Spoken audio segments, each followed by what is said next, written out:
Greetings in the love and light of the one infinite creator. I'm Andrii Zvorygin, and I'm here with Ed, Bill, Adam, Benny, Ashley, and Fred.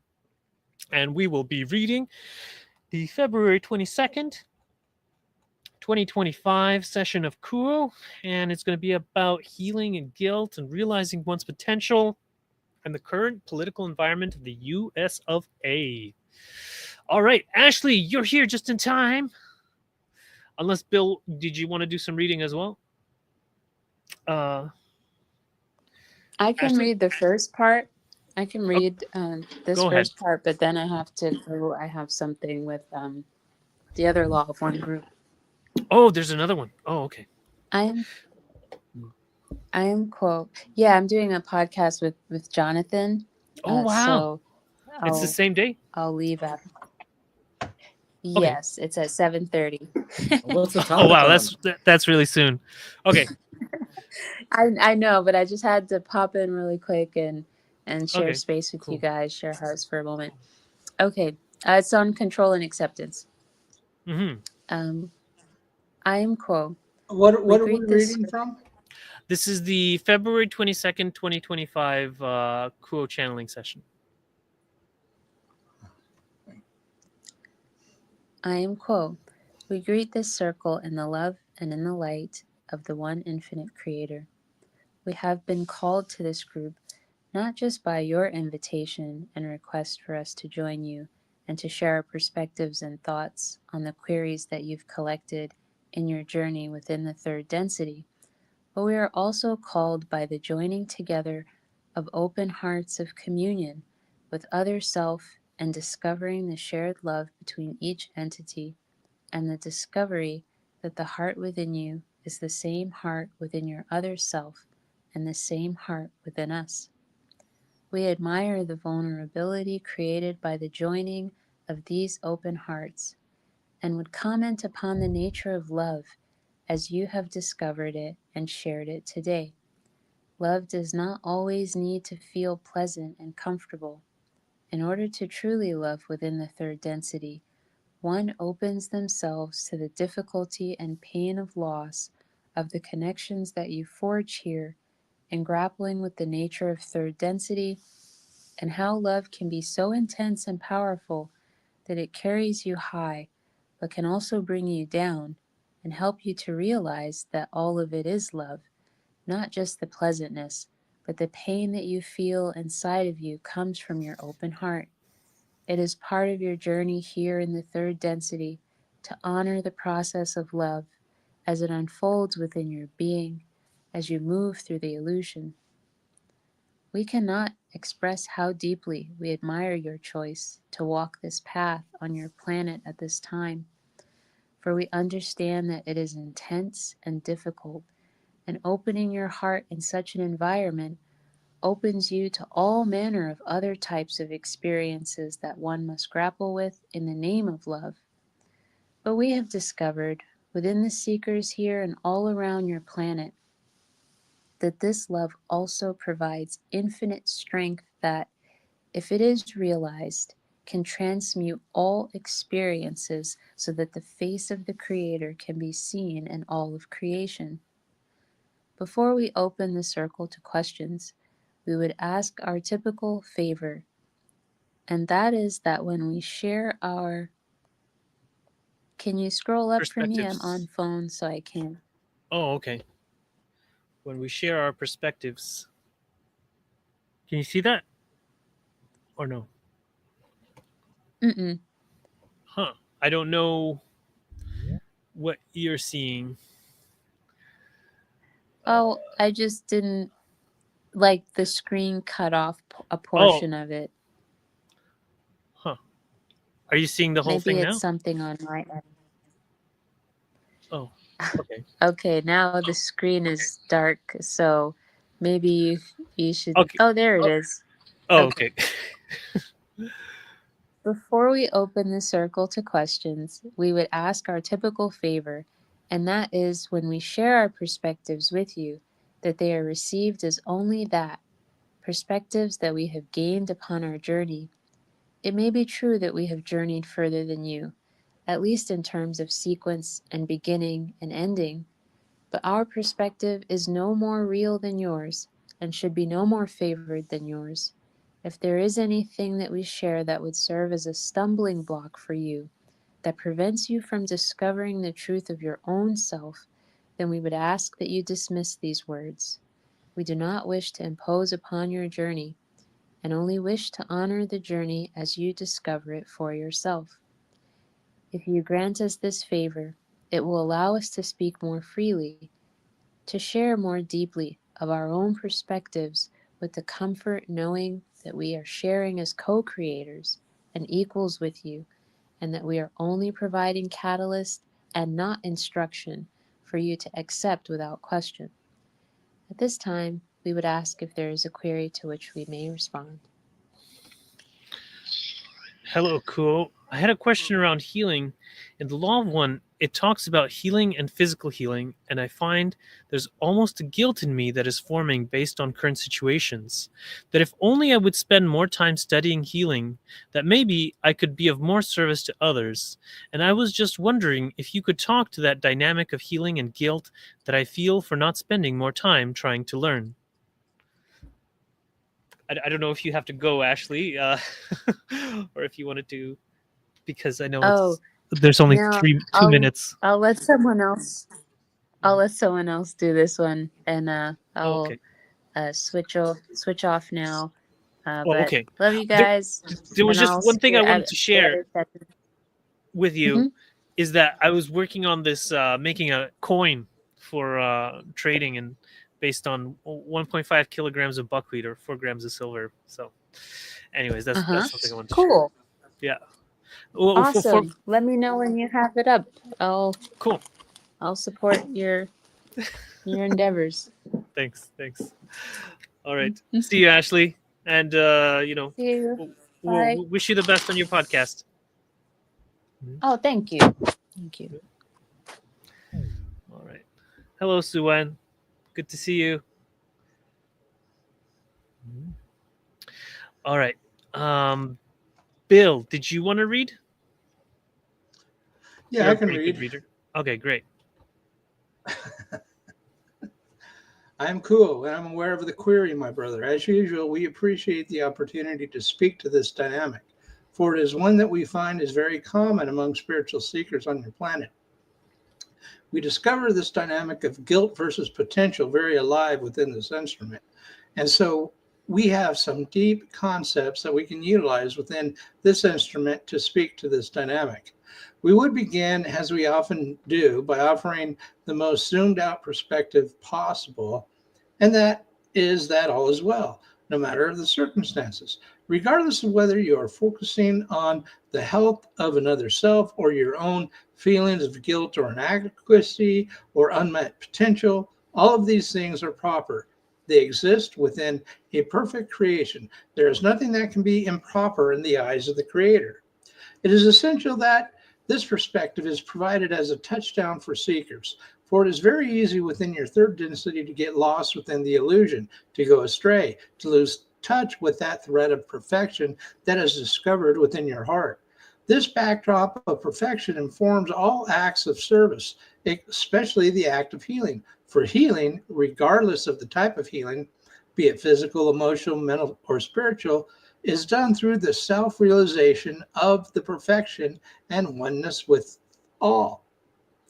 Healing is available once the entity comes to this realization deep within the self, sometimes consciously, sometimes unconsciously, or sometimes a mix of both. We would reflect the dynamic in this query of the guilt that you have expressed in yourself, and that seeing a need for healing of another self, and point out that the guilt that you feel is, in its own way, a wound asking to be healed. As you are looking outward in an attempt to serve others admirably, there is a world inside of you that is also asking for healing, and that situations like this do not arise by coincidence. When you perceive the circumstances that you feel called to service to others within, and that calling generates within you a certain angst or guilt or feelings of inadequacy or lack of self worth, an capability to rise to the task. Remember that. This is all a divine creation of catalyst. Your perceptions have provided you this catalyst for a reason, and that the ability to offer healing externally to others is predicated on the ability to realize healing within the self. It is impossible to share the realization of healing with others if it does not exist within the self in some way. And so we would frame this dynamic to you as a situation in which one must seek within as well as without for healing. And this can be done through various means.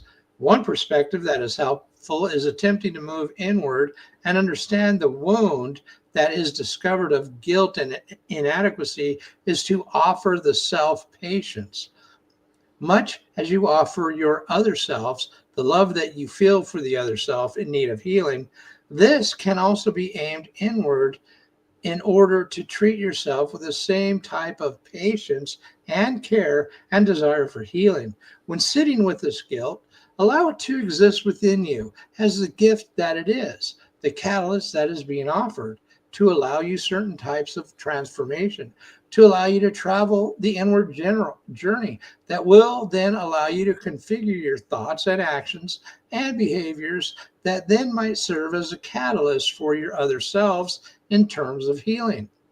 We emphasize this as a primary approach, that of patience, for it is very common, as we have said, within this illusion, that a seeker such as yourself sees only those things that they are lacking, the things that they should be doing, the things that they feel they have not accomplished and are unable to meet the task. And so often you forget the things that have been accomplished, the journey that has unfolded so far that has brought you to the station that you are now asking this question from. We would reflect to you how meaningful it is that an entity within your third density would desire so strongly to serve another in healing that it generates guilt within them.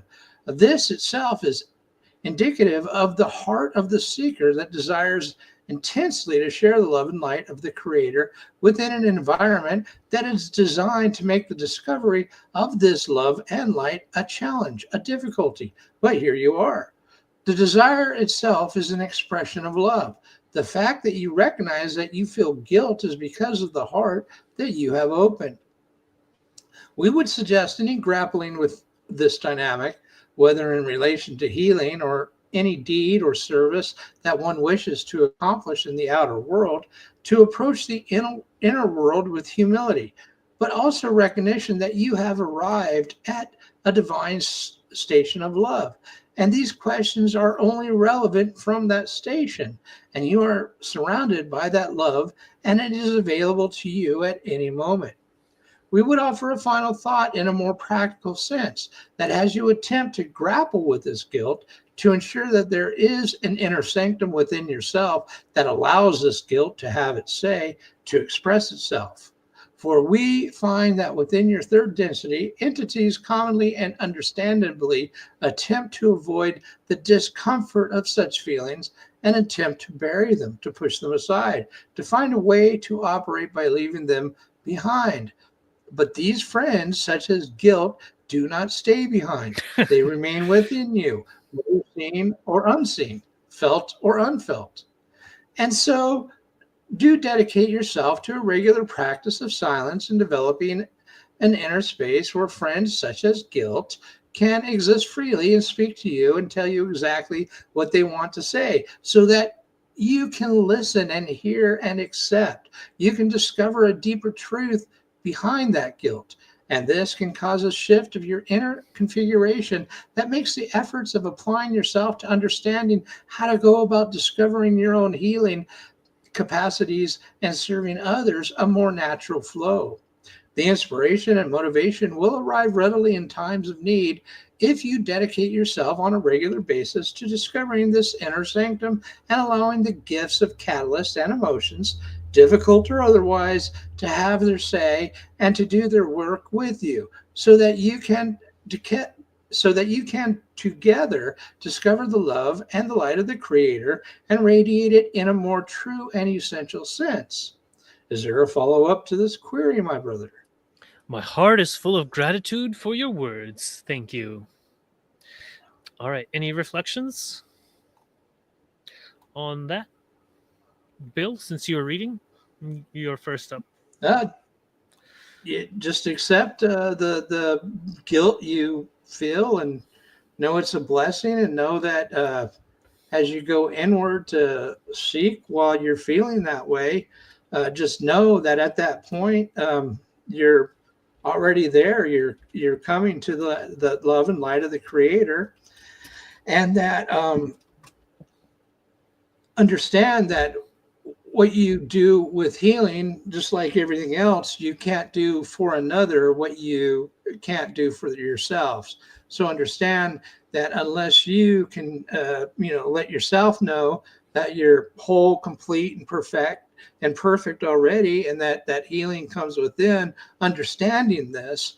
Then, if you can't do that for yourself, then you can't do it for others. So it's a whole acceptance, and once again, you don't get you're already dealing with guilt. You don't want to pour more guilt on you for dealing with guilt, but just accept it, let it wash through you, and know that you're doing really good just to come to that point of asking these questions and feeling this way. Mm-hmm. Yes, that's a good summary. Ed, did you want to say something? No. Oh, okay. uh, well, anyone else? Fred, Suen. Okay. All right. So So, basically, they're telling you to meditate.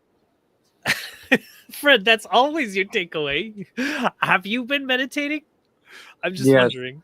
You have. Okay, so you're saying it because you support meditation. Well, yeah, for sure. But that seems like if you were going to nutshell most everything that Quo replies to, at least includes emphasizing the need for and the importance of meditation.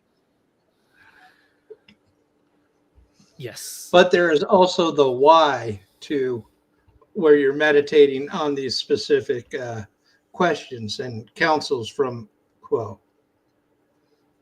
Mm-hmm. So going over this here, the quotes that Grok picked out: "All is well, no matter the circumstance. There's nothing that can be improper in the eyes of the Creator. Embracing the perfection of all experiences. Recognize that your feelings of guilt or inadequacy are part of the great, perfect creation, designed to help you grow. Instead of resisting the emotions, see them as opportunities to deepen your connection with the Creator's love."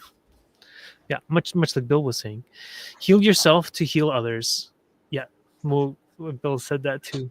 The guilt you feel is, in its own way, a wound asking to be healed. The ability to offer healing externally to others is predicated on the ability of realizing healing within yourself. And practicing patience with yourself, offering the self-patience. That's a critical one, because I feel like patience is love, and like anger or wanting something quickly is kind of like the opposite. And so just like giving yourself that space to have that care and healing. Celebrate your desire to serve. The desire itself is an expression of love. The fact that you recognize that you feel guilt is because of the heart that you have opened. Mm-hmm. That's an interesting one. Mm-hmm. Honor your intention to serve as a sacred expression of love, even if you feel you're not doing enough. The desire is a powerful step on your spiritual path. And create an inner sanctum for reflection. Dedicate yourself to regular practice of silence, like Fred said, developing an inner space where friends such as guilt can exist freely and speak to you. Setting aside time daily for meditation or quiet reflection, usually at the end of the day. Let emotions like guilt express themselves fully, so you can uncover the deeper truths that hold and transform them into an inspiration for healing. Yeah. So, and just okay. So I guess we've kind of gotten to the bottom of that, eh? Okay. Here, I'll just attach the image here, and we'll go on to the next one. Okay. Is there another query? Okay. Thank you. Thank you for taking my question. That is, how can I improve on my potential for energetic and spiritual growth so that I might better serve? I am cool and I'm aware of the query, my sister. We would again begin, as we often do, on one of our favorite topics to elaborate on, and that is simply to point out the prerequisite of any question such as this. That is the initial establishment of a meditation practice that, as we spoke of in the previous query, allows one to build an inner sanctum where these potentials can exist freely and that you can visit them and interact with them regularly and more reliably and consistently.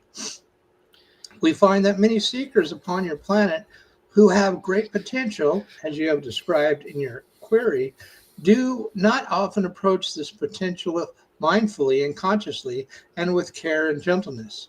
Often it is tapped into somewhat forcefully and in a dire situation of need. This is, of course, proper for an entity at their stage of evolution. But what we are recommending is that this potential be placed within the self in a way that it can be accessed more regularly through regular dedication to silence and discovering the inner self. We understand that you have traveled far upon your journey, and this is not necessarily new information for you. And so we would reflect a deeper approach to understanding your own potential and how you can interact with it. Having established this inner sanctum where these potentials can be reckoned with, you can refine an understanding of the reflective nature of your outer circumstances. Understanding that as circumstances arise to you as a seeker within the third density, they have a purpose, a divine purpose that is often hidden because you, as a veiled seeker, cannot witness the dynamics behind the manifestation of these circumstances. They can often seem random. However, once a seeker reaches a certain point of inner clarity, these messages being delivered to you by your outer circumstances can be realized more and more in an archetypal sense or a symbolic sense. When you find yourself in certain circumstances, you can discover that there are guideposts, perhaps not immediately obvious, but embedded in reality around you. Now, this is a slow and difficult task that is somewhat advanced for spiritual seekers, but we have found that once a seeker begins to clarify their inner world and discover the resonances of their inner world with the outer world, the pathways of communication from what you might call spirit broaden greatly. The seeker can be moved into their potential by the hand of the Creator, guiding them through their circumstances, through these small signals and synchronicities, through the symbolism that lives in your waking world and your dream world. All of these things are reflecting to you, not just your current circumstances and your current inner world, but the potential in front of you and how to take that next step and tap into that potential. As with the previous query, this can be a slow process that requires patience. But we commend you to this task and recommend that any seeker finding themselves in this position to do so, offering the self much love and patience. For the third density, as you experience it, is not intended to be an environment of clarity. It is intended to offer you challenges and difficulties. And oftentimes, when you feel lost and unsure, this is part of the lesson for you and the journey in front of you. This is the process of creation at play. And we suggest approaching it by honoring that process and resting within it, knowing that doing its work and that is the work of the one infinite creator through you and about you. Is there a follow-up to this query? No, thank you for your time and your response. All right. Great. So, what are your reflections on that, guys? Well, it was definitely about meditation. Huh? Yeah, once again, go into the silence. Mm-hmm. Mm-hmm. So, okay. And remember, third density is confusing. So if you're trying to find your potential, and you're looking for it, then if you can get to that point where you're consciously aware of it, then you're starting to deal with the catalysts that put you in the position to think about this. And then you're looking at the circumstances around you. You're looking at the synchronicities. Maybe you've had a dream. Maybe you've ran into somebody. Maybe somebody said something to you. You saw a spirit animal, or whatever you saw that embellishes on the synchronicity, like the universe is talking to you. And then you take all that stuff into meditation, and remember, it didn't say it in this one, but remember all is well and everything's fine, and that the creator is working with you, and that as you go into the silence, that the your potential can come to you and through you, through the creator. Hmm. Yes. Your potential. And so, does anyone else want to add to that? Ed? Yeah, I was going to say about kind of Mhm. me and Fred have been doing this kind of like channeling workshop thing, and Okay. the whole first chunk is the kind of building your workspace, your kind of inner sanctum, as it were. Mm-hmm. And so this quote here is really kind of like, I don't know, kind of spot on, because it shows kind of what else you can do with that space. Mhm. It says that like we go into it. What does it say? When things are bad, when when you need it, you go into meditation. You do all this stuff when you're stressed out and you're all kind of like, I need answers. But what he's saying is try and build all the tools you need in your mental space, in your kind of work space, before those things happen. So then, when they happen, you can go in there with them as friends, as data to add to the machinery you've already got in place in your inner realm. Yeah, that's what it kind of says to me anyway. So about, what do you think, Fred? Do you reckon that's similar, or? I was thinking similar, but what I got from it was that you're going to compile synchronicity after synchronicity after a certain amount of time, once you have the patience to process the catalyst properly, and things are going to be laid out in front of you, so that it's going to be almost like you're seeing the puzzle deciphered in front of you. It becomes so obvious what steps to take and what moves to make that it seems like, I don't know. It's kind of what it sounded like to me. Like the synchronicity is going to be so obvious that it's going to be obvious to make the right choices, and it's going to be like watching it unfold in front of you. But it takes, meditation and patience. Mm-hmm. Yes. So that dovetails with what it's saying here. So Kuo highlights the establishment of that practice, which allows one to build that inner sanctum, and obviously that requires patience as well. Approach your potential with gentleness, which is another way of saying that. The potential should be placed within the self in a way that it can be accessed more regularly through regular dedication to silence and discovering the inner self.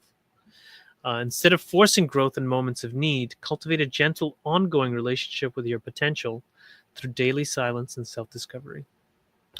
Recognize the divine purpose in your circumstances. Circumstances arise to you as a seeker within the third density. They have a purpose, a divine purpose that is often hidden. Pay attention to the events in your life, knowing they are not random. Look for patterns or lessons that guide you towards your potential, trusting that the Creator is working through you or through these moments. And look for symbolic guideposts in your reality.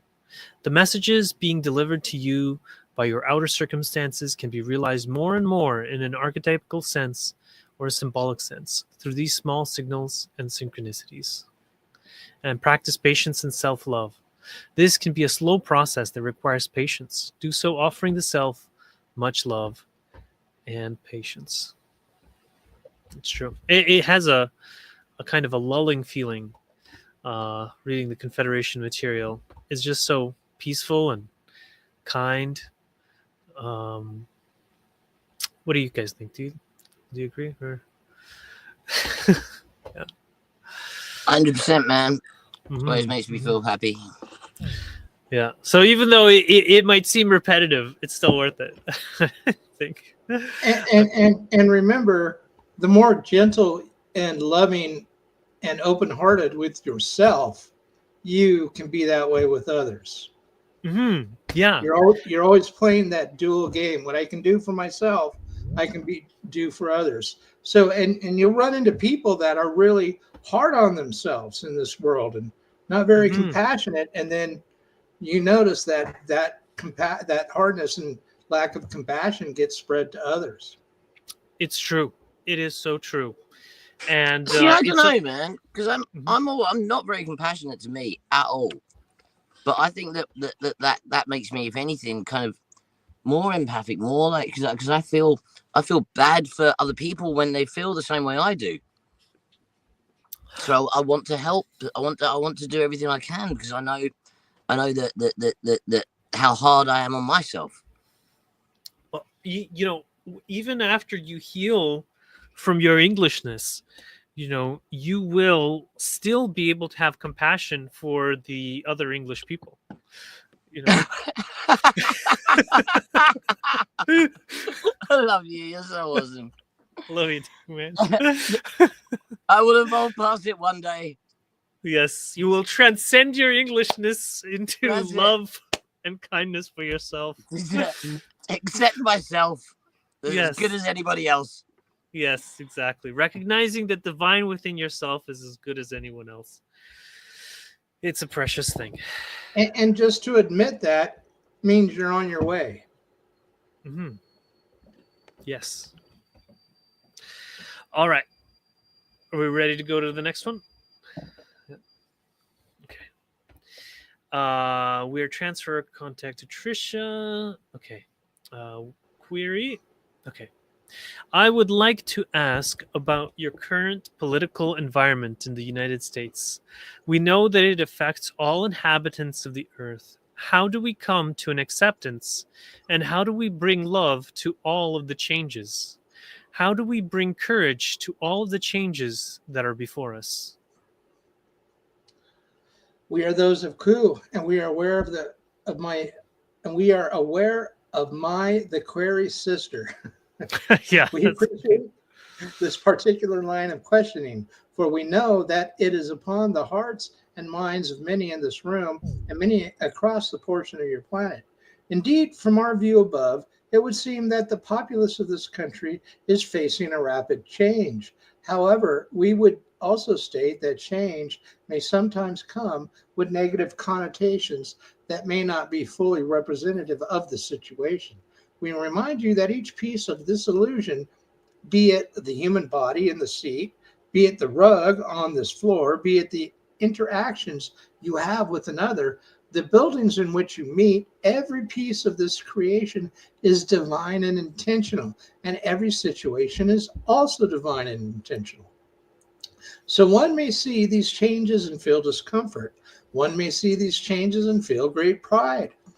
Both avenues, both roads that you walk upon are valid, for both experiences are intentional. To navigate these changes, be it changes that you look forward to or changes that you fear, the compass may be turned to the one of love, for that will steer you in the direction of acceptance. It is with the open heart, the open hand, the open mind that one may walk down that path, seeing each and every entity engaging in this particular play as divine, as intentional, seeing them as every piece of the creation, seeing them as the hurt child, seeing them as the one who profits, seeing them as the one who is in need, seeing them as the one in control, seeing them as the one who is neutral. They contain all things, and their actions come from places within them that contain all things. With the eye of compassion and the desire to understand, one may look upon those seemingly drastic moments in your society with space in one's heart and reconcile it as part of this play, part of these choices, these actions, these purposeful pieces that were all designed to provide lessons for the ultimate goal of love, unconditional love. So while these times may seem for some quite difficult, and again, we would absolutely not want to negate the validity of that difficulty, they are pregnant, potent opportunities to rest in one's heart, not only to practice love, but to hone one's will and faith. As we have stated, the mantra of all is well is true.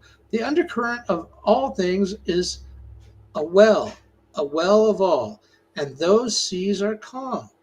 That love is ever calm, is ever warm, and is ever present.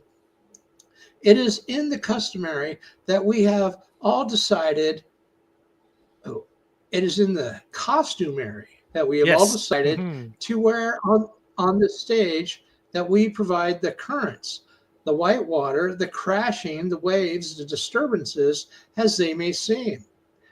And it is through our reflections upon those choppy waters that one may find the space for forgiveness and understanding, to look at those choppy waves and know that the water underneath is still full of life, full of light. We understand that it is and can be incredibly challenged to remain in a place of peace and faith during any environment or moment that is one that perhaps challenges what you have been used to, or one that creates a sense of danger or destruction. And again, those are valid experiences. We see the despair, we see the fear, we also see the love, we see the excitement.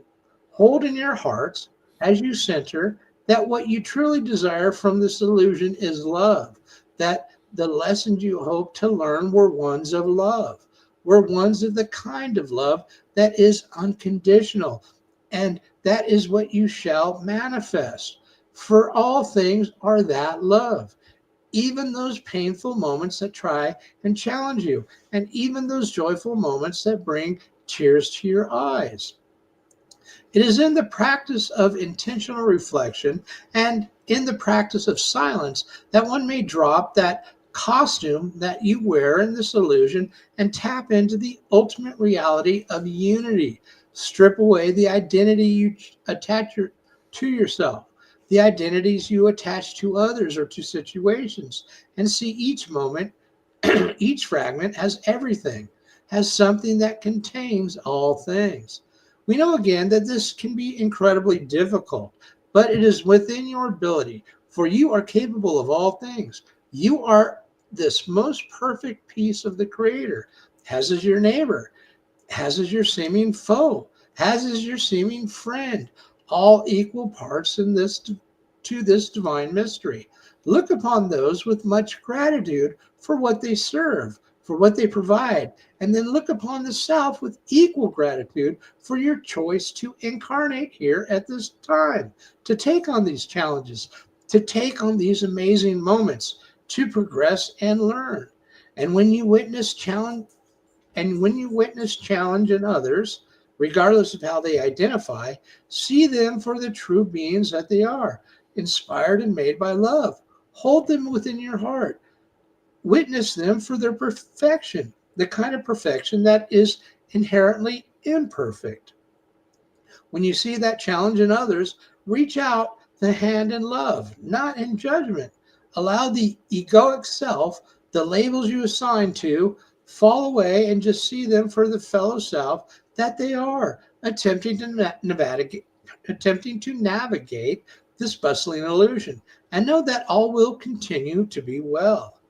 Bumps in the road there may be, moments that may instill fear, moments that may instill great pride, but know that with the open heart, the direction is always forward. It is always upward.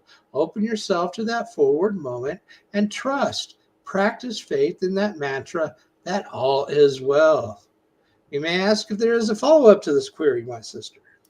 Just thank you so much for the inspiration and the reminder of how to serve. Thank you. All right, what are your reflections, guys? That was a longish one. And you guys are in the Everything is United always States. perfect. See the creator in all things. Though it seemed like a more generic response. It wasn't specific to the U.S. per se. Well, what's going on in the U.S. is going on everywhere else. I guess, in a way, yes, it's affecting everywhere else. You know, Especially recently. it is going on everywhere else.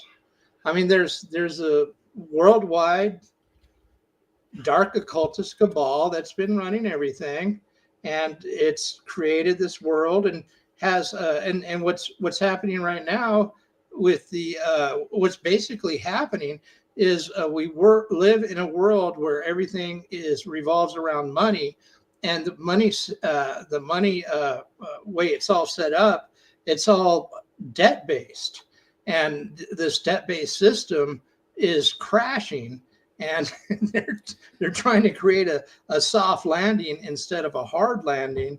And so we got a bunch of people rooting for it, against it, you know, in the middle. But it all has to do with really this monetary collapse that's just inevitable. Yeah. And how everybody's responding to it. And that's actually why I'm I'm running for mayor, and the plan is to do our own currency, and it'll be pegged to both silver and buckwheat. Yeah.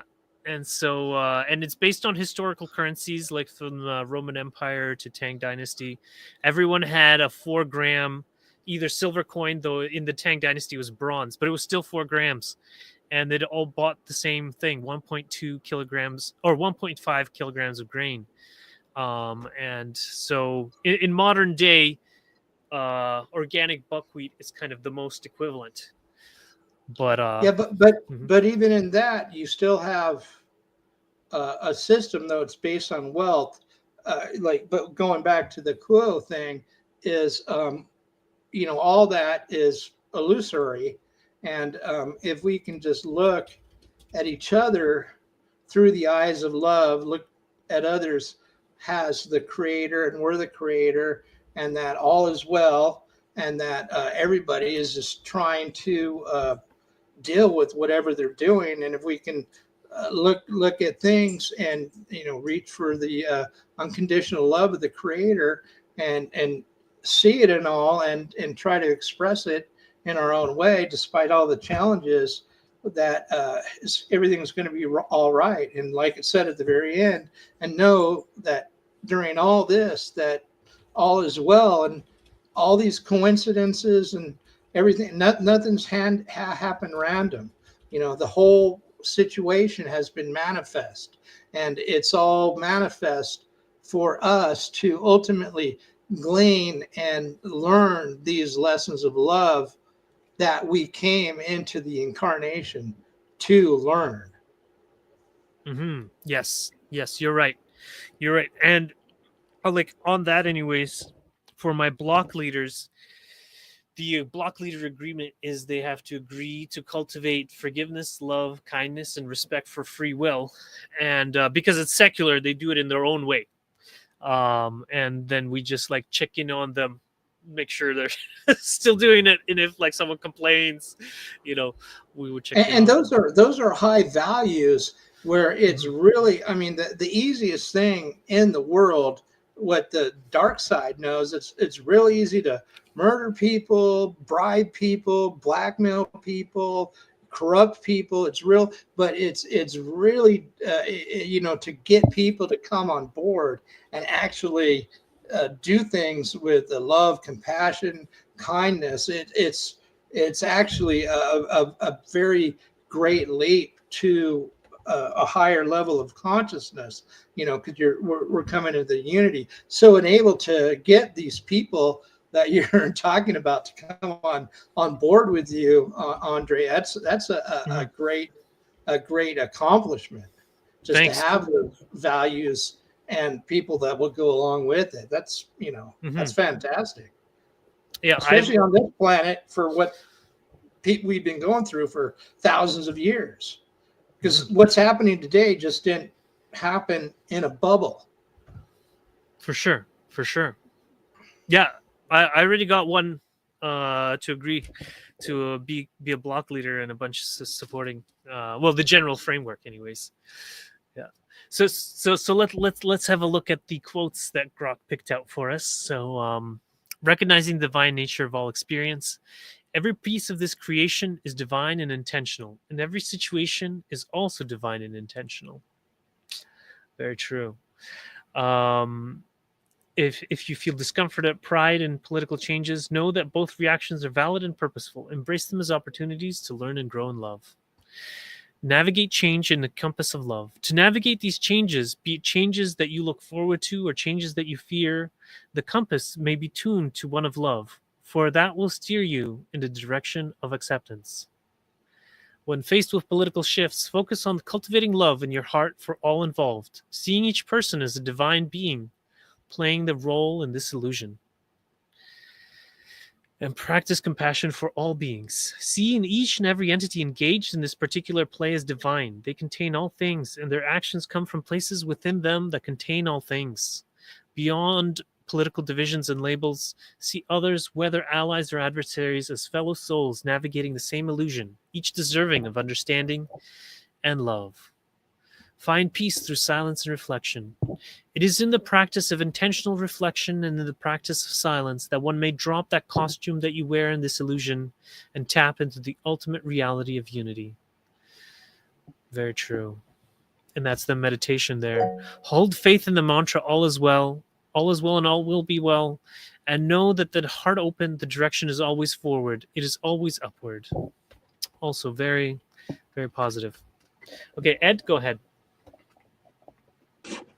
I was just going to say this whole bit is kind of like I don't know, like in England it's all a bit divisive at the minute. There's lots of people kind of like, you've got the whole kind of lots of people, I suppose what's called the Great Replacement.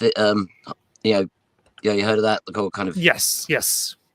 Yeah, basically the English people, there won't be many normal what we understand English people to be for very long. Which is it is what it is. But that's led to quite a lot of kind of ill feeling in lots of people in England. As you can imagine. Yes, of course. But once again, being eradicated is not a pleasant feeling. Well, yeah. I mean, it's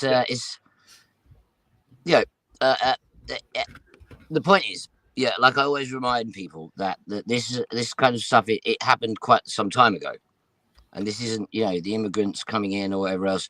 It's not them that's doing the problem. It's the actual populace has changed quite significantly over the past 100 years, and there's not really any changing it back. So it is what it is. But so then when I hear people kind of like with this whole kind of like the us and yet them talk, there's so many where's our culture and all this stuff. I just try to say that you don't realize that all of this is just tools to divide us, to actually cause us to be fighting each other rather than banding together to actually fight the people that are causing the problems, the ones that are actually kind of like starving us to death or whatever else. I would say rather than fighting, promoting the values that will let you feed yourselves, like human right to land and acknowledging carrying capacity and things I'm like with that. you, man. I'm with you. But if England's history has taught anybody anything, it's that generally, it's civil wars and riots and stuff that get stuff done. I don't really want to have that thought in my head, but it needs to be like a huge spiritual change for everybody to all stand up together and band together to say one thing. Yes. Which is quite difficult to do in England because so many people are saying so many different things. Yes. So it's anyway. You're still allowed to say I fully positive agree with things. Quo that we all just need to forget about our differences, realize that we're all, one beautiful, incredible tapestry of a species that's lucky to, well, that we should be thankful that we incarnated here at this time to overcome these kind of catalysts, Hmm. So, anyway, go Quo. Yeah, yeah. And that we're all deserving of some land. Because personally, I think that there is a way of reaching a level of compassion that the government can realize that if we're not treating our own people well, if they're not having a good quality of life, then it would be uncompassionate for us to accept more immigrants because they're not going to have a good life either. If we don't have enough land for everybody, then it would, it's causing a crisis. And obviously, Ed is living through that. I'll tell you a little weird thing about that too, and that's with the Chinese people. Right now in Hong Kong, their birth rate is so low, and what they've done is they've packed that city so much that people are everywhere. So literally, people are being uncomfortable having sex together because you're going to have your kid right next to you or whoever right next. So there's so many people on top of each other that they've created an environment of a lack of where intimacy is kind of being thrown out the window. I thought that's Mhm. an interesting development. Yes, and actually, that's one of the things I often talk about. And there's lots of studies and all of history that shows that high population density, there's always a very similar pattern, and it always ends up with non-reproductive behaviors, and then eventually extinction, because people can't reproduce. Basically, mammals don't want to reproduce if they're surrounded by other mammals and there isn't enough room for their progeny. Well, like with the hamster, if they're Mhm. in that little cage, Mhm. they'll start eating their own babies Yeah, instead of having them be in that environment. So exactly. it's kind of a trippy thing. But Mhm. once again, I think it has come from the dark occultists that have been running the world that have been trying to get people out of the rural areas and group them up into the cities. They even Mhm. had the WEF and those nefarious fiends. They have these 15-minute cities and stuff like that where you'll just stay in this place, can't own a car, can't you'll have everything taken care of you for right there, but that's all you can do. So and it's just so unhealthy because Mhm. we really need to get back to nature, back to the land, put the Yep. soil in our fingers. I mean Mhm. that's what I you know For sure. Yeah, and that's one of the things I aim to do as mayor is to get rural urban partnerships so that to get especially our because right now our food shelter, what's it called, the soup kitchen is feeding over 300 people a day in a city of just 22,000, and so they're feeding a whole village. And so hopefully we'll be able to those people of those that are willing and able to have a rural partnership with some people with rural land so they can grow some food and maybe have some housing and start that rural transition going, because well, the reality is that with fossil fuels depleting we simply won't be able to feed everyone in the city and the soup kitchens and all that stuff. So we want to look to that future food security. Go ahead, Ed. Did anybody see that thing? I mean, I don't know. I mean, I read it on Facebook, so I don't know whether it's like how I haven't looked into the actual research or anything. But apparently, some guy did some research with huge colonies of rats, and he had huge colony of 600 rats, or well, no, 600 rats was the magic number apparently. So in this colony size, If you the colony kept getting bigger and bigger and bigger and bigger, and eventually it gets to a point where the entire colony collapses. They start having attacking each other. They start having aggressive behavior. They start having like lots more homosexual behavior and far less actual reproductive behavior. And this it comes down to kind of population density, population collapse kind of model. They're not 100% sure why it gets to that point, because you can give them all of the resources, you can give them extra space, you can give them all this extra stuff, but you get to that many in one singular group, you get to a collapse point. So, realistically, who's to say them putting us in cities isn't exactly that? Because this is research was been in around for the quite some Raw time. contact too, because they asked it is. about It is in the Raw contact, homosexuality, and they're like, yeah, it's really populated cities. It just happens. Yeah, exactly. Yeah. They said exactly that, basically, that it is homosexuality is the result of overcrowded environments. Well, also remember, that's why the fairies don't come and speak to us anymore. No, we all live in cities now, and they used to be. They used to be friends and helpers, and hey, who's to say scary monsters for the entire world? And now they've all gone because we all live in cities. So 2 points. So one is that the study you were talking about, Ed, was called Universe 25, and I have it here, like a summary of it. And then the second thing is that I actually have a friend who lives in a rural area, and he actually does interact with those fairy creatures. And I've been trying literally for about 5 or 6 years, man. Maybe I've fully you're not been rural. trying for a long time. He's on like 80 acres. Yeah. I don't think like 80 acres would be like Wickford, Basildon, and Billericay. So yeah, I don't think that it's I have that much space. Yeah, exactly. So anyway, so like one example is he was going and like to track some animal. Oh, Adam had his hand up, but okay, he'll come back, I guess. And then he was walking along, and then there was kind of he heard some strange movement that, like, when he would make a step, and then at some point he like stopped, and then the branch next to him, it was like completely quiet, and then the branch just went down, and then he said like there was one of those little creatures standing on it, those spiritual creatures. And then another time he had this belief that the little creatures would come in when he'd bring in the firewood and store it inside his house.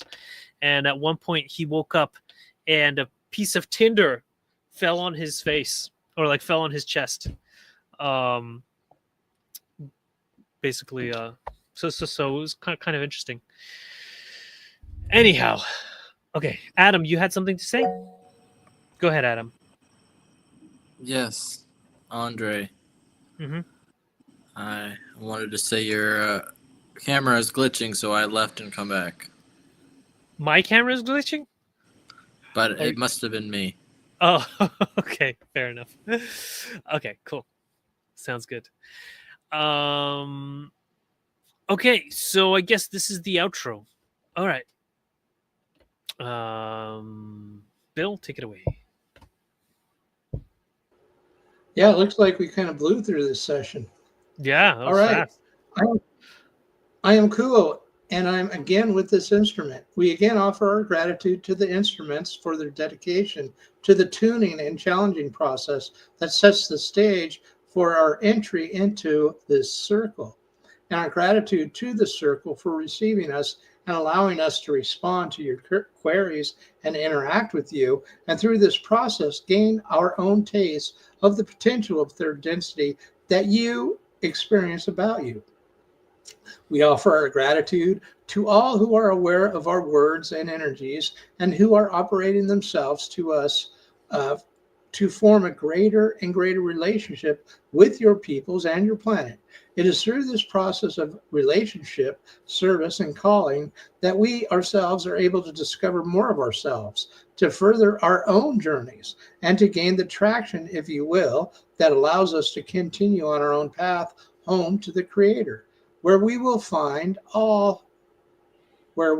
all find ourselves again, together, with all separation and division realized for what they are, and that is illusions.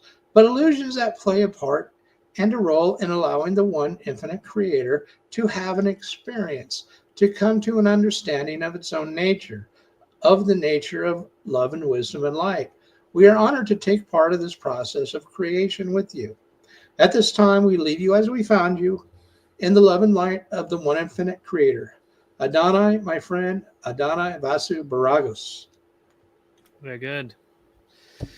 Thanks. Okay, so yeah, I know last time we read one question, and then actually that took us all the way to the end because Fred had so much to say. Okay, and okay, so what do you guys want to do next? Did you guys want to do the next session, or did you want to deep dive onto a particular topic? Well, March 8th, it says, March 8th? Okay. yeah, it says topics, cooperation of unseen beings, being of service to nonverbal entities. Oh, okay, that's like the telepathy tapes or something. Mixed polarity in family units. Well, that's interesting. Communication with discarnate loved ones. So that's pretty good. Messages of the body, orgasm, and kundalini. Oh, right. Getting All right. saucy. All right, then. I guess we're going to go into it then. Okay, here you go. Bill? Oh, we're going to start the session? Okay. Yes, this is it. Okay.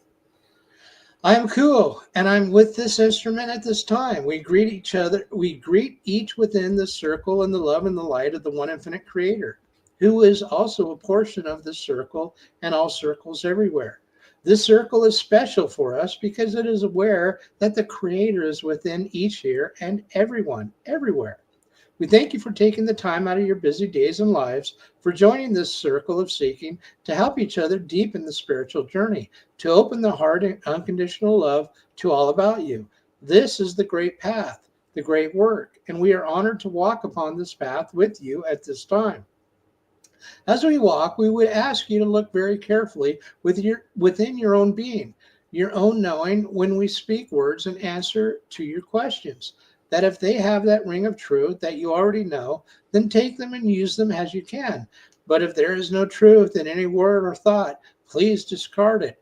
We would not wish to be placing stumbling blocks in your journey.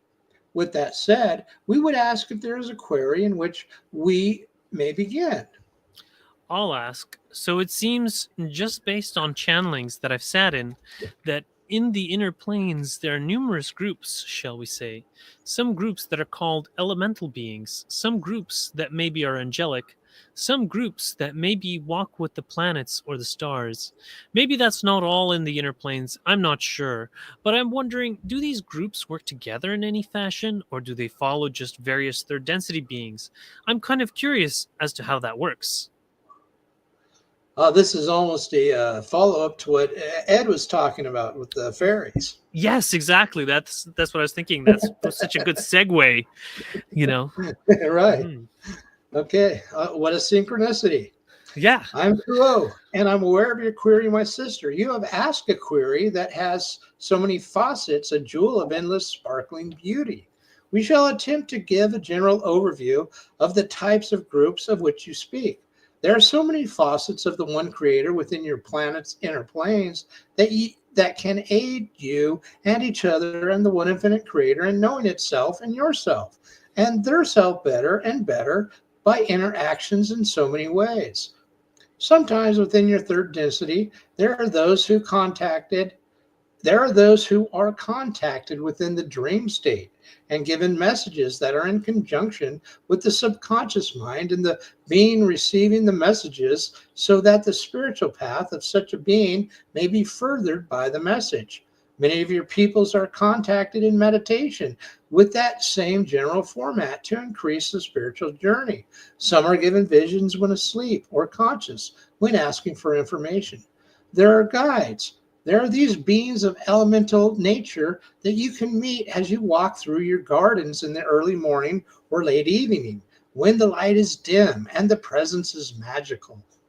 There are beings who move in what you might call the angelic realms to work together to send love and light to your planet, Earth, and to various locations upon your planet where there are wars and divisions and destructions, and the seeming death of the entity as the entity leaves its body and moves into the light to determine whether or not it shall go forward in the spiritual journey to the fourth density of love and understanding, or whether it shall return for more lessons of learning how to open the heart in unconditional love.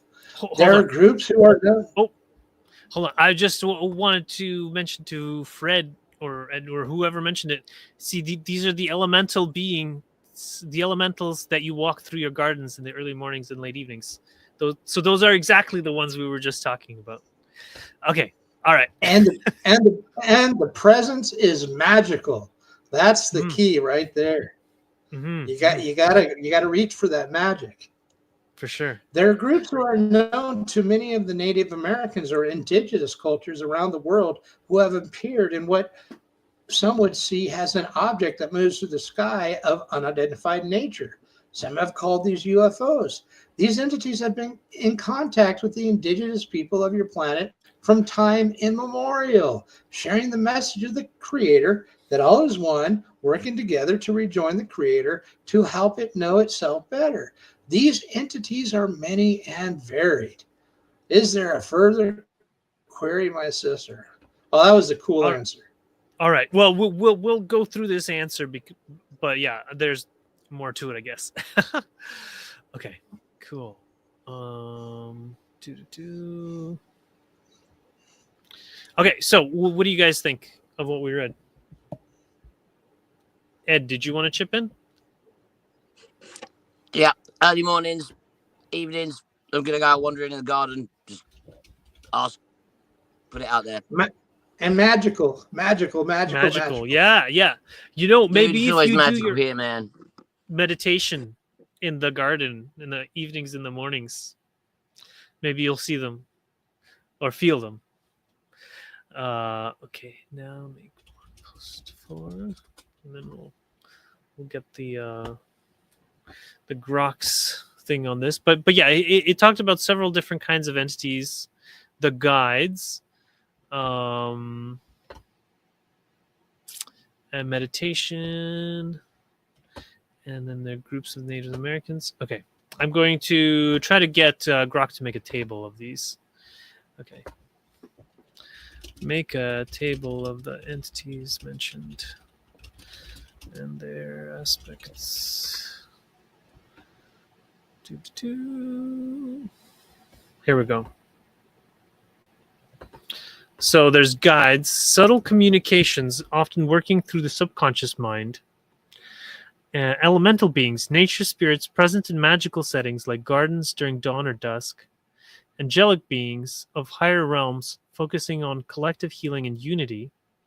And extraterrestrial entities connected to indigenous cultures appearing as unidentified objects in the sky. So this would include the Confederation.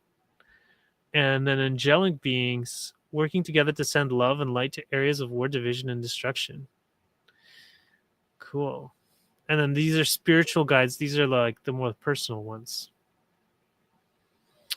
Okay, so where it says, okay, recognizing diversity, there are so many facets of the one creator within your planet, inner planes that can aid you. Mm-hmm. Sometimes within your third density experience, there are those who are contacted within the dream state. And many of your peoples are contacted in meditation with the same general format to increase their spiritual journey.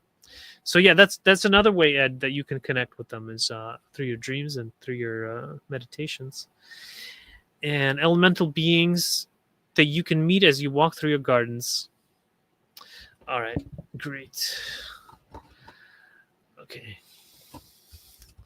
So now make image of the elemental beings in the garden. Okay. So should we read on for now then? Or Read on. read on, okay. Okay. Do the entities cross paths? Do they help each other? Or are they very specific in what their mission is, what their goal is? I'm cool, and I'm aware of your query, and I'm aware query, my sister. Many of these groups do have a kind of what you might call tangential relationship with each other as they trade information telepathically and by their very essence for anyone who has the desire to know what information they have to share in the furtherance of their path and the path of the entities of your planet. There are oftentimes joint efforts to work together in this manner, but most usually they follow a path of what you might call the strings on an instrument with many strings. As one or two strings are plucked, there are messages that are given in what would seem to be a musical nature, which penetrates many levels of understanding according to the place where the strings are plucked and the number of strings that are plucked. So there is interaction, but most usually each group has its own purpose that it travels as a journey seeking and of service. Just as each in this group has its own type of service to offer to others, its own life pattern, the information that has been accumulated of a spiritual nature over not only this incarnation, but many previous, so that all of you can be of the same kind of service as these entities who exist within your inner planes. Is there a further question to my query? No, thank you. That's helpful. Appreciate that. So I guess you did just said that they interact telepathically. And they do talk to each other. And that is my experience as well. Usually, in the spirit world, there's many there's many entities in the spirit world, and they talk to each other as they need to. Which explains why they all kind of say the same thing, right? That would make sense. Yeah, because they'll talk to each other. Well, and they're beyond the veil, so they're closer to the infinite creator. And but they're all unique, like it says, like a string on an instrument. They all play their own note.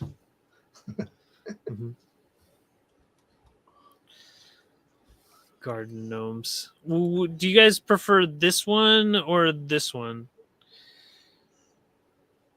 for the previous? I think we'll go garden gnomes. I do like gnomes. Gnomes are kind of cool, but yeah, I don't know. The other one was a little weird. They didn't really look like fairies to me. Did you not have like the kind of ghost gnomes? Goat gnomes? Ghost.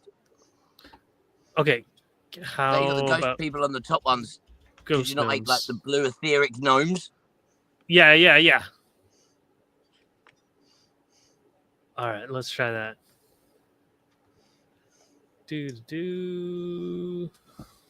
Whenever I think of fairies, I think of like Cheech and Chong when they did like Sleeping Beauty or Snow White. 70s humor, man. It was great. Yeah. Cheech and Chong did Snow White. They had their own rendition, eh? Oh, yeah. Yeah. And they had the fairies in it, but it was like a gay guy. Oh, okay. I see. Okay. We'll just have to go with this one because it's not very creative, unfortunately, and it has this tendency of repeating itself too much. Okay, so elemental beings. Oh, okay, we did that, and then the other one was this. Oh, right. Here. Okay, hope you just bear with me for a second. And this is just for the Twitter people. Okay, like Putin and Xi Jinping. Anyhow, Where was it? Okay, so is there another query at this time? I have a question that sort of piggybacks off of P's question in terms of what ways to serve and all the varying paths. So I was speaking earlier about the podcast, the telepathy tapes, and just in case no one's aware, it's really mind-breaking information about nonverbal people, predominantly autistic people, who can speak telepathically, and they're on this, and they're kind of on the next level of the journey collectively that we're walking. My question is, what can some of us do that might not be so obvious to help these people, especially ones that might not have the support systems that are able to communicate telepathically? Is there anything we can do just in our day-to-day lives? Hopefully that made sense. Yeah, hey, the telepathy tapes are really, really good. Oh, yeah. Yeah, Well, and what they got going on the hill, I see as like this formation of our social memory complex. But that's neither here nor there. Let's see how Kuo answers this.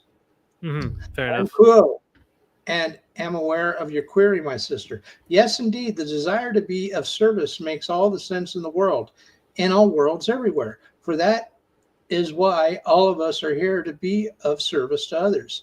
And in this specific way that you have asked your query, the service that may be offered to those who are telepathic and what is called autistic is simply to send them your love and light, to hold them in your prayers that their journey may be successful. For they are here for a purpose. Oh, yeah.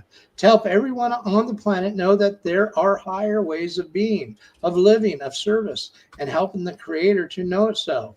If you send your love and light and magnify their journey, you are becoming part of their journey. And within your heart, your love, your light, and your sense of unity, you can become a light to the world around them and around you, to help everyone see that there is more to this third density illusion than has ever been imagined before.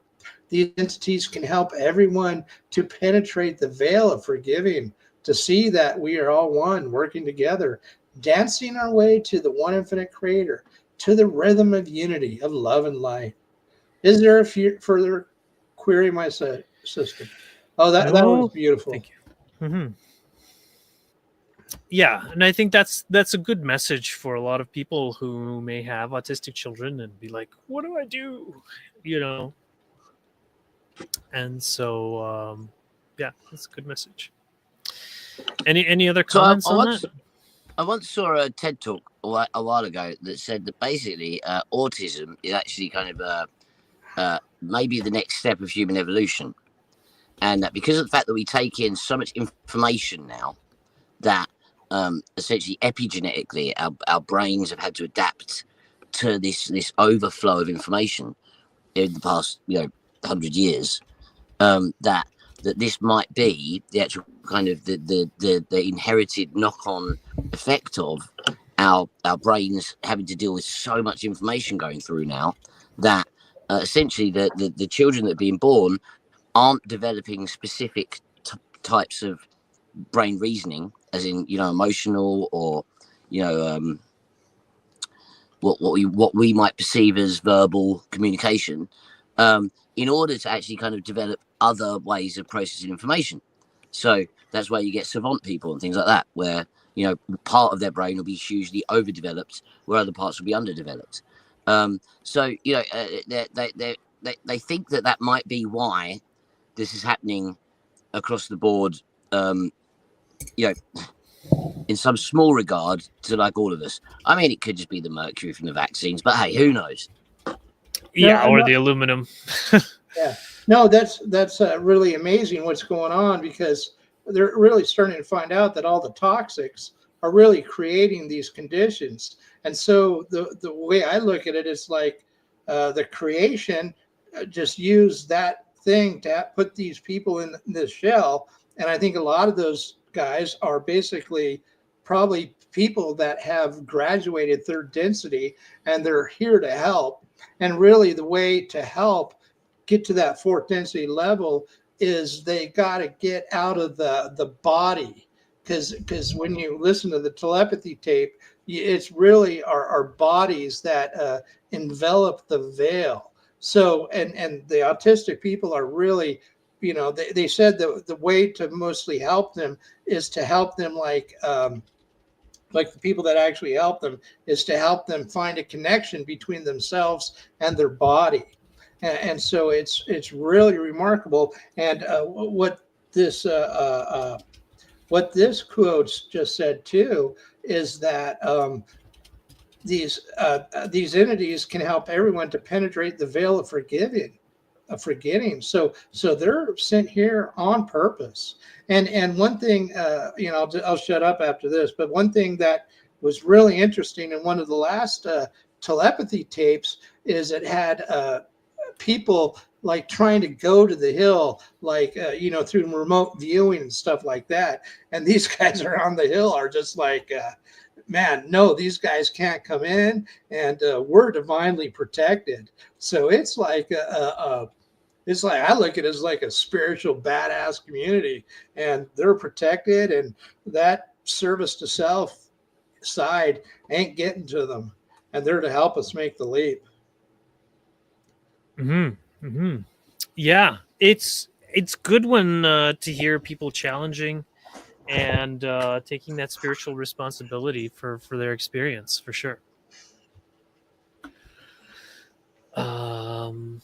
Okay, and then I know Raquel also mentioned she had such a telepathic child. Yeah. Okay, so where are we? Transfer contact to Gary. Okay. I have a question. Thank you for joining us, Cool. My question has to do with incarnated families. Do service to self-type entities incarnate into families with service to other type entities? They actually asked the same thing like a few years ago. But anyways, all right, go ahead. We are those of Kuo, and we have received and appreciate the query, my brother, our brother. Indeed, those of service to others and service to self, that is, those entities upon your plane who have made their choice to one degree or another and are pursuing the path of the light or the dark, may indeed find themselves in shared circumstances together, which may include the familial configuration. This may be a potent catalyst for entities upon both paths, as each polarity offers the gift of catalyst that, if used, may support the entity upon their respective path in polarizing more fully.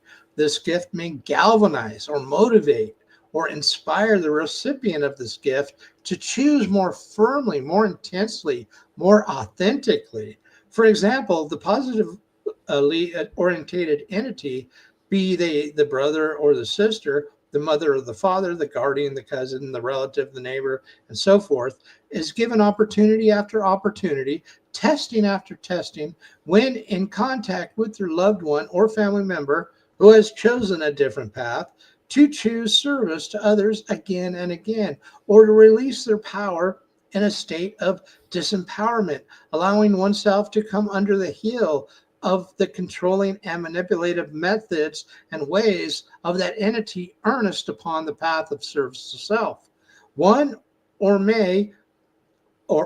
one may be inspired by the mechanisms of control, the acquisition of power for the self in a way that seems tempting to the entity who had, to this point, been positively polarizing, such that they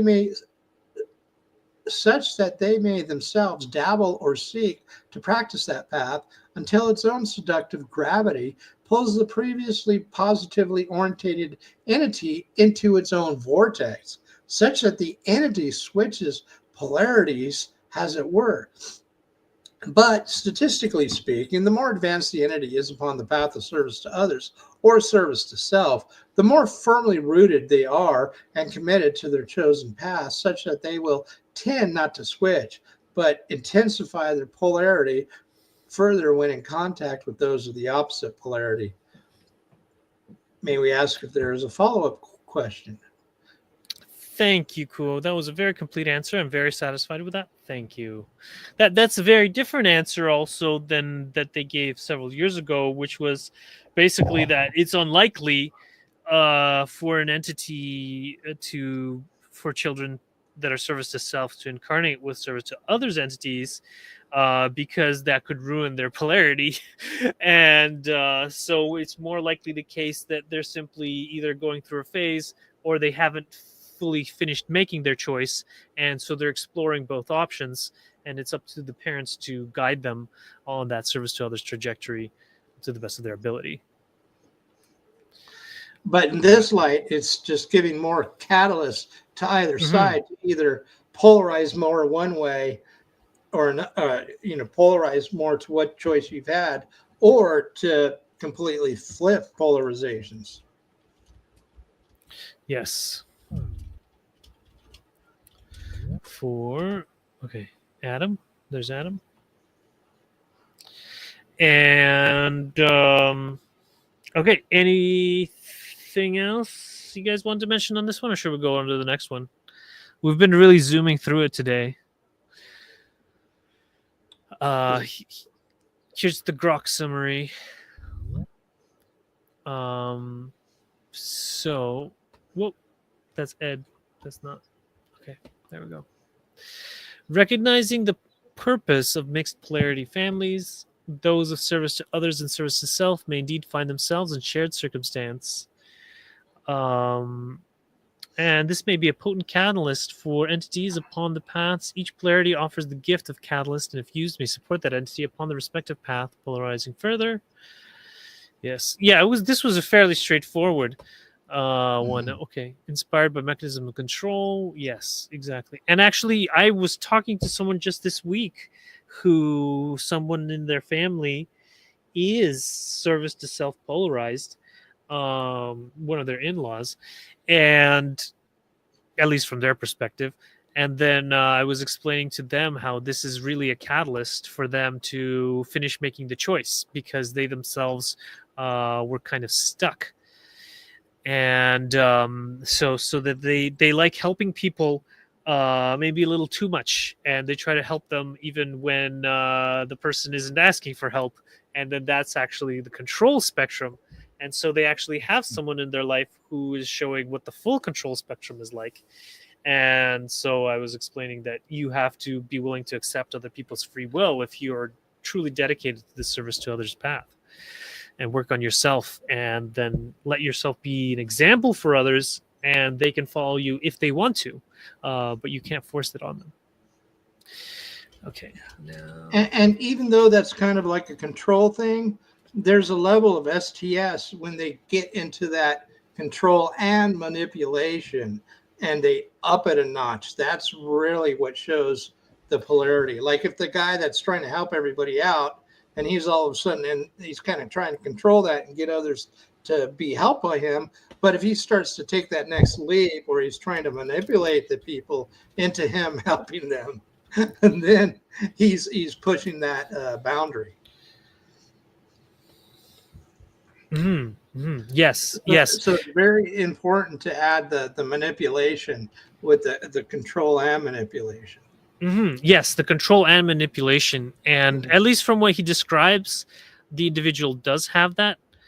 However, because a lot of people that are trying to help and are so intense to help and want to control that help, they don't have that next level of manipulating things, so they will help.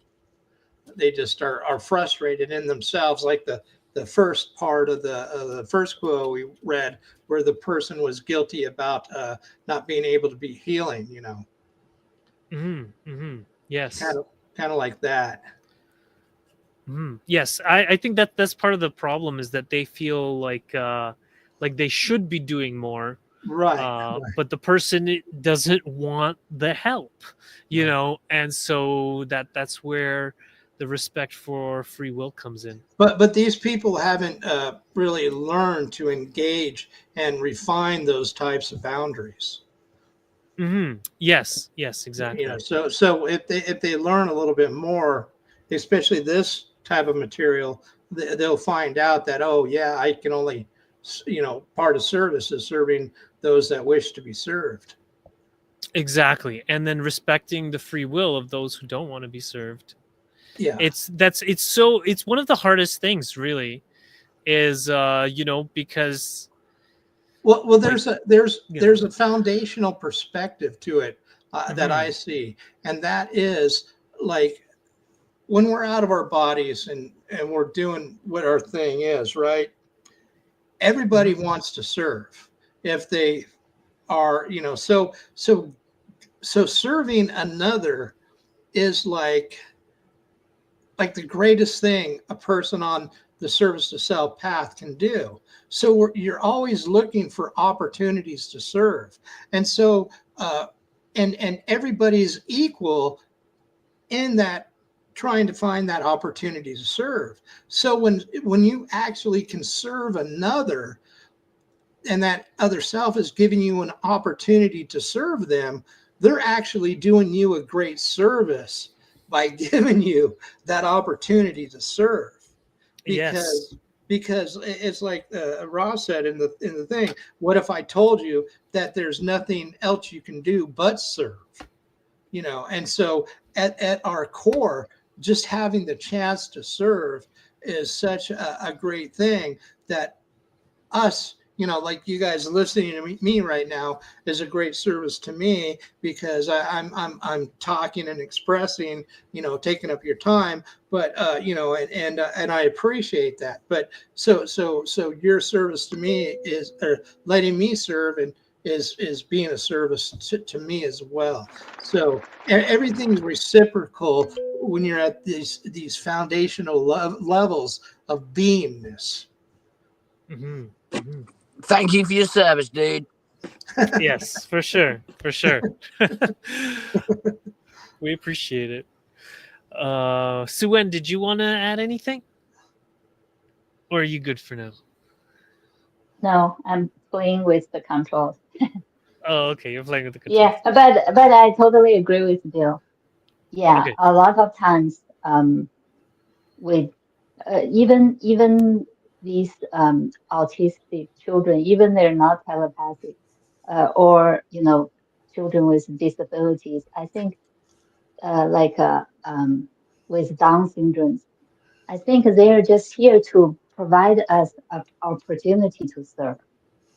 You know, Hmm. they don't want anything for themselves, but they are giving us the opportunity. So Yes. I found a great comfort when I recognize that, or great Mhm. appreciation when I recognize They're helping us love and open our hearts more.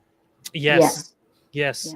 yeah. Yeah, that's what I've noticed about like Down syndrome uh people as well, is that they seem to just be like very open. They're not, they don't seem at all conflicted. They're not scheming or anything like that. They're very, They're open always and happy.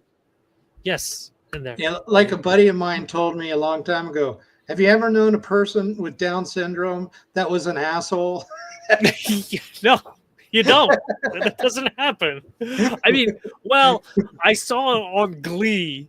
On Glee, they managed to accomplish that, but Yeah, yeah. Well, that's pushing them. yeah, that was really pushing them. Yeah, yeah, Yeah, exactly. But it generally no. Yeah, yeah. generally It's they're it's it's not in their natural personalities. exactly, exactly. Mhm. All right, should we go on to the next one? When do you end this recording? In 7 minutes. Yeah, we probably got time for one more. Mhm. Yes, cool. Someone said to me recently that if my spouse dies, I don't need to worry. I can connect with her even after her third density existence is over. They gave me the example of a woman who used to be in this circle and channeled you actually. She's able to communicate with her husband even though he's died and is in spirit. My question is this true? And if so, how can we connect to those who have passed on? Should we even try to do this? We are those of Ku, and we have received and appreciate this sincere query, our brother. We can quite easily confirm that communication beyond the veil to those recently or long past discarnate entities is entirely possible and is facilitated all the time more effectively when there was a bond, that bond of love and time spent together upon the journey shared within the incarnation. For that which is forged between two entities of love, such that they have not only mutual affection for one another and dedication to one another and desire to support each other, but that they begin that journey of merging those illusory separate identities of individuality. They begin to share consciousness to some degree. They begin or continue upon the path that, in the illusory lapse of time, will seem to conclude with becoming one with all beings and with the Creator itself. The love-based relationship of mutually strengthening reciprocal offers of service is a primary mechanism for this long, from your perspective, journey toward becoming one. For each becomes the face of the Creator to each. Each becomes a portal of the Creator's love to one another, such that when you gaze upon he or she or they who love you, you feel not just those lower rungs of love, of personal attachment and personal affection, beautiful as those may be, but that through your devotion to the other self, the Creator itself has a window into the illusion to share and radiate that love which it has for all of creation, for all of its creation, for all beings within the creation. The mated relationship offers this vehicle to lift the love into higher and higher expression, such that it transcends the mortal love and becomes love of the divine within the self, love of that eternal aspect which, through the long processing of catalyst, through the mill of the incarnation, the other self is seen more clearly through their outer garment of the body and the personality shell. We have spent some time articulating a smidgen of the extent and depth of this connection in an attempt to reach the point where we can say now that this connection transcends the illusory constructs of space and time, and even death itself, whether upon the death the other self has moved to do this or that subplane within the inner planes, or this or that density, or this or that galaxy, as the case may be, that connection remains. That connection is not and cannot be lost. The only way that connection can be lost is by forgetting within the conscious mind, or blocking within the conscious mind, that either does not accept the connection or rejects the connection, or has fear or lack of trust, or is too overcome with grief and heartache, which often accompanies the passing of the loved one, that their ears shall we say, become somewhat deaf or muted to the message with the recently deceased one wishes to impart of love, of wellness, and of peace and assurance to they who remain in the incarnation. The self within the incarnation may cling too tightly, as it were, to that which was, to that transient, though cherished and meaningful state of the shared incarnation, and in that clinging preclude the oneness of the connection, which would allow the information and inspiration to flow into the self through the intuitive faculties. Mhm.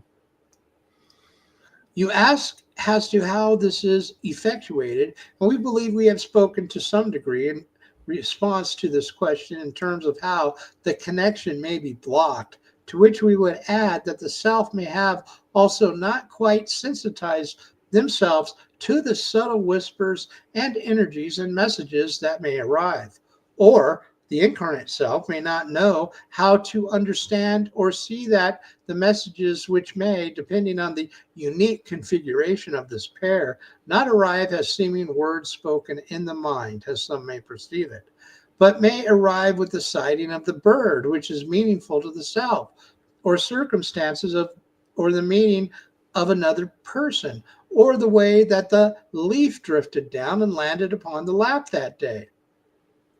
So we now then switch over to the more positive aspects of how to effectuate this connection by encouraging the self, first and foremost, as is right for the self over time, to release with encouragement and love the other entity which has departed, to honor their memory, of course, to be with them in mind and body and spirit, but to no longer demand that the entity who has graduated their incarnation, preserve that form for which they had left behind upon completing the mission, but instead support their transition to the next chapter, that they may be free to continue upon that very long journey that moves in and out of incarnation onto the stage, inevitably to follow the exit of the stage. And as you rejoice in who they are and in the successful completion of their incarnation, you may invite communication in whatever way feels most comfortable to you, whether that be the dream, the notepad, the listening to the sounds of the wind and the animals outdoors, the psychic impression, the contact in the meditation.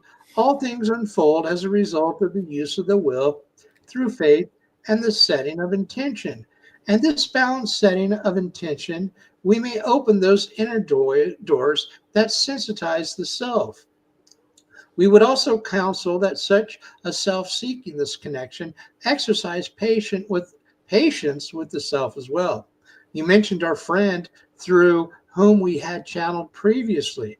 This entity has a particular gift in her energetic wiring, we may say, that can readily receive these sorts of psychic impressions in the form of clear communication from her now discarnate partner, such that a correspondent, you may say, is maintained and communication unkept.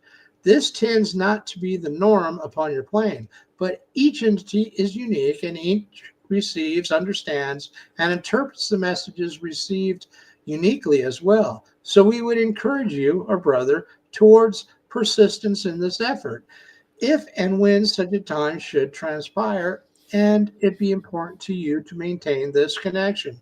And finally, we would suggest that which you do not need our encouragement towards, as it will, in any case, be likely unavoidable, to continue offering love for the entity upon their present and future journey to come, and love for that which was experienced, and for the many, many blessings that you have additional time within the incarnation to continue to unpack with gratitude. Death is not an end to the conversation. All right, very good, very good. That was a lot longer than we expected. Yeah, that was a long one. Yeah, It was good. It was good. This though, is a yeah. good session. Really good one. Yeah. Do you guys want to give some reflections? I'll stay for a few more minutes. I will. I will. If anyone wants to, basically, I was going to say I've had two experiences where I spoke to dead people. One being my dad when I astral projected, and I shot myself out of my head, and I ended up in a kind of all I could describe would be a beach bar in heaven. Would be the best place I could describe it, where he was sitting kind of in the shade, but looking out through the kind of open bay window things out on what looked like a beautiful sunlit beach. And me and him spent the night drinking some pints, passing telepathic messages to one another. And it wasn't like talking. It's like I could hear myself say something like, you know what I mean? But there was no real words. But then in the words that I said, it's like every memory, every thought, every feeling, every single thing about a specific subject was being pushed out in this little bubble. And then he'd take it in, and then he'd push out a little bubble. Blah, blah, blah, blah, blah, blah, blah, blah. And then as soon as I took it in, it's like I understood every single part of every reason, of every feeling, of every single bit that I needed to know about him that answered my question. Yes, and it was absolutely mind-blowing. Yeah, that's holographic telepathy. That's standard stuff. And these were a lot of unresolved issues you had with your dad? Honestly, mate, it was like I'd done 10 years of therapy in one night. Not even joking. I woke up the next morning completely changed. Like, it changed my entire life. Like, the entire way I felt about our entire relationship. It was amazing. So there were unresolved issues. Well, I think there always is, isn't there? Fathers and sons, is Oedipal, right? But some go really, really deep that can kind of stop you. And so Yeah, that could I be had very loads of those. healing to have those addressed. Right. Exactly. No, And it's a him beautiful dying without thing. me having that conversation, you know, I really needed it. So I suppose Mhm. that's why it shot me there. The Yeah. other time that I had a conversation with a dead person was my friend Justin. Now he was the guitarist in my band. Don't know if you guys have ever been in a band, but like you form some pretty close bonds. You Mhm. know, you just sit and write music together, and like you know, it's a weird Mhm. relationship. Okay. Anyway, he got hit by a car, died. It was all very tragic. Mhm. So every year we have like a bench, you know, that we all go up and meet. We all eat pizzas and drink JG and you know celebrate. Kind of, we have done this every year for the past 10 years since he died. Mhm. Last time I went up there, I couldn't go up there with everyone else, but I went up there kind of on my own, just me and Sarah and someone else, and I just lay there. I laid there on his bench and I meditated, and you know, kind of just reached out, and he just wandered over, like it was the most easy thing in the world. Like he was standing over there and he just walked over to me, Wow. and once again, it was much more. I could hear his words this time, if that makes sense. But Mhm. he basically said that um, he loves us all so much for coming, but we don't need to come there anymore. You know, he's passed on. He's happy where he is, and Mhm. that what I was talking to was just his etheric body. It was just a template, a shell, and where Wow. he'd gone, he was happy. He was somewhere. He was complete. And you Mhm. know, and we didn't need to do this anymore, Mhm. and hold on to the pain side of it, even if we are celebrating his Uh-huh. life Fair so many enough. years later. And I think that Mhm. quote kind of hinted at that at the end of Right. like, you know, you don't need to keep dragging these people's energies back, as it were. Yes. Just be Yes. happy for them for where they've gone to. Yes. Yeah. It's Let So true. it yeah, go and accept. those are my experiences of Yeah. chatting to dead people. Yes. Yes. That's yeah. And you know, I'm so glad, Ed, to hear that you're progressing spiritually so well, and like you're having so much more clarity in your meditations. That's excellent news. Hmm. And yeah, like I've for many years had, you know, clairvoyance and spiritual sight and stuff. So, you know, talking to dead people is not unusual. And sometimes I talk to other people's relatives, you know, because they ask me and stuff like that. But yeah, I totally agree with that. That, you know, it's sometimes like the best thing to do is to let them go. You know, and if you have, you know, resentments or things like that, you know, forgive them, and you know, process that stuff as best you can. And like that's, if you needed to do a communication, that's what it would be about, you know, to help you resolve those kinds of ill feelings and things like that, so And, that you can move on. Hmm. and like Kuo said, it said death is not the end of the conversation. And when Yeah. someone dies, it is the perfect time for that someone to die. The universe, that person dying, wouldn't die unless they needed to die right then. And that's part of their Hmm. journey. And they Yes. go on to their next exciting adventure. Hmm. Hmm. And yeah, and they can change form and like be a different person. And like I know some people that died when I was younger, and I know who they reincarnated as, you know, Wow. and I've interacted with the person after they reincarnated. And like sometimes we jive and sometimes we don't, and it's like, well, that's fine, you have a different life path, that's fine. You know. But it's interesting, you know, to see like the karmic repercussions of some of their life decisions.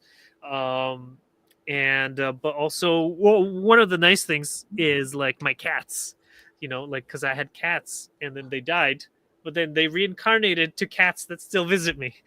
So that's nice.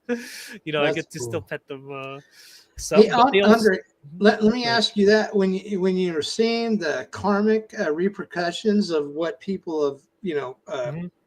had to deal with or whatever they're dealing with at the Yeah. moment, have you ever seen it to where the entity was just able to forgive and let go, and then all that karma just is gone.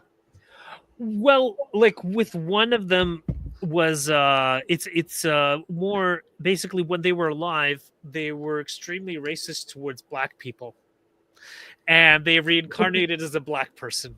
Okay. And so that's not really gonna go away if they How come I'm forgive. not Jewish then? Well, I don't know, man. I don't know. You probably were several times.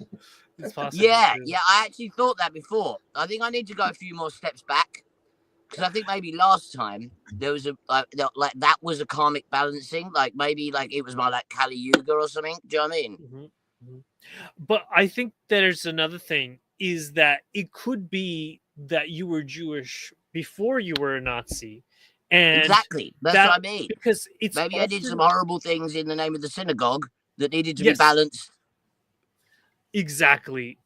Who knows? Well, but the thing is that Judaism itself is, especially Talmudic, is very service to self, and I think that your soul wanted to have a more service to others' life, and so you incarnated as a Christian, and to give you yourself that opportunity to be service to others in this life, which would be a great change from the previous two lives that you weren't happy with. Well, my higher self said that all of us, every single one of us, we've all got the same job.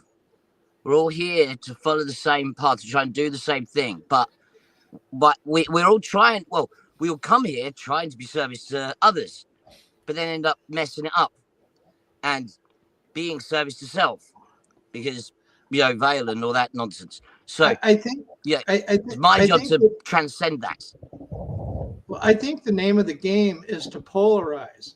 And so Yes. as you go through your progression of incarnations in the third density, one lifetime you'll be a man, woman, you'll be a mean bastard, you'll be a really good guy, and you'll be everything. And as you go through your incarnations, you're going to find out what authenticity, what you really are. And so as you experience everything, you're going to end up to where we are right now, unless we're wanderers or something like that, to where but even if you're a wanderer, you say like I kind of get an intuition. I haven't said this about myself, that maybe I am a wanderer, and that what I've experienced in my previous incarnation was not an intense shadow side. And so these couple of incarnations I've been on this planet, I'm able to experience a more intense shadow side where I wasn't able to in my previous ones, because Earth is pretty intense. And if you're a higher density being and you haven't experienced that personally, I think that's something you're going to want to experience. So it's I can't say for sure, but Same as coming from a planet where you can't have sex. or Right. yeah, Big reason to come here. Yes, because Big reason to come here. especially that I mean, I think the Confederation and several other sources say that's a major reason reason.